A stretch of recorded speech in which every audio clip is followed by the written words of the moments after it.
और आप सब ये भी अच्छी तरह जानते हैं कि मैनपुरी लोकसभा की जो रचना है, उसका जो स्वरूप है, वो समाजवादी पार्टी के लिए कितना अनुकूल है। मैं ये जो बात बताने जा रहा हूँ वो उन लोगों को बताने जा रहा हूँ जो रोज़ अनुमान लगाने रहते हैं, और ख़ासतौर से हमारे मीडिया वाले लोग बैठे हुए दिल्ली से देखते हैं कि इतनी जाति के ये लोग हैं, इतनी संख्या में ये लोग। ये वो कॉन्स्टिट्यूंसी है, इससे पहले जो लोग लड़ते रहे हैं इटावा लोकसभा से और एमपी बनते रहे हैं, वे 3 विधानसभाओं से 4 से हार के आते थे, तो अकेला जसवंत नगर उन्हें लोकसभा में भेज देता था। अकेला, आप इतिहास उठा के देख लीजिए। औरैया हारे, लखनऊ हारे, इटावा हारे, और जैसे ही जसवंत नगर खुला, जसवंत नगर जीत गए और एमपी हो गए। वो जसवंत नगर अब मैनपुरी में है। और मैनपुरी का तो इतिहास ये रहा है कि 77 से तो मुझे याद है आज तक कोई भी एक बार को छोड़कर, बलराम सिंह यहाँ से कांग्रेस से जीत गए, कभी कोई दूसरा व्यक्ति जीता ही नहीं। समाजवादी पार्टी जब से बनी तब से समाजवादी पार्टी का, और नहीं बनी थी तो जो हमारी जो मूल पार्टी थी पहले की, उससे हुए सारे के सारे एमपी। यहाँ कोई दूसरा हुआ ही नहीं, कोई सवाल ही नहीं है।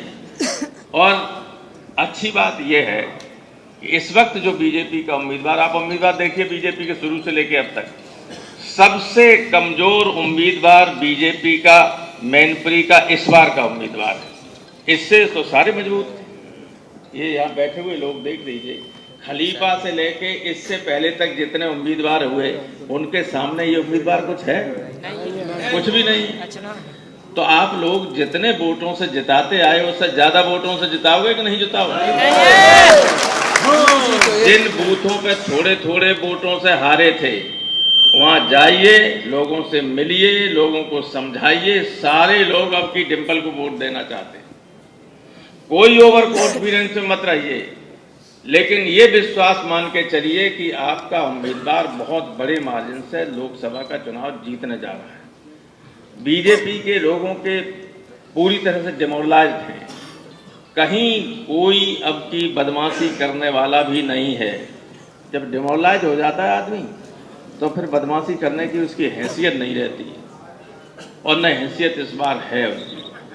से चुनाव आप जीतें, लेकिन अच्छा यह है कि इतने बड़े मार्जिन से जीतें। 5 विधानसभा जीतेंगे। देखिए, इस लोकसभा के चुनाव, इस विधानसभा में हमारे 2 उम्मीदवार मैनपुरी और भौगांव से 5-5, 6-6 हज़ार वोट से हारे थे सिर्फ। वहाँ भी हम जीतेंगे, 5 विधानसभाओं में जीतेंगे, और जसवंत नगर करहल में मिला के लगभग 2 लाख वोट से लीड होगी अकेली। अब चुनाव कुछ नहीं है, चुनाव है मुकाबला आपका और जसवंत नगर का कि कौन ज्यादा वोट से जीते।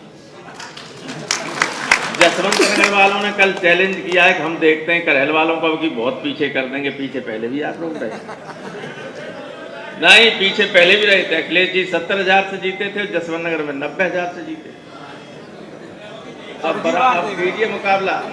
अब ये मुकाबला नहीं है बीजेपी कितना वोट मिलता, बीजेपी कहीं नहीं है। यहाँ बीजेपी कहीं नहीं है। एक आध जगह जीत गई, तो एक आध पोलिंग पे उन पे हाथ पैर जोड़ के ठीक कर लीजिए, क्यों हारे हुए को वोट दे रहे हैं।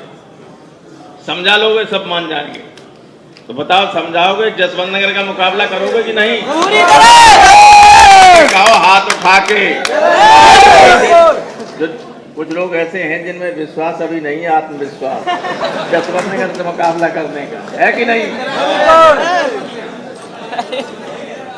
तो अभी अखिलेश जी बोलेंगे, उनको विश्वास दिला दीजिएगा कि इनका विधानसभा क्षेत्र है, ये जसवंत नगर से पीछे नहीं रहेगा।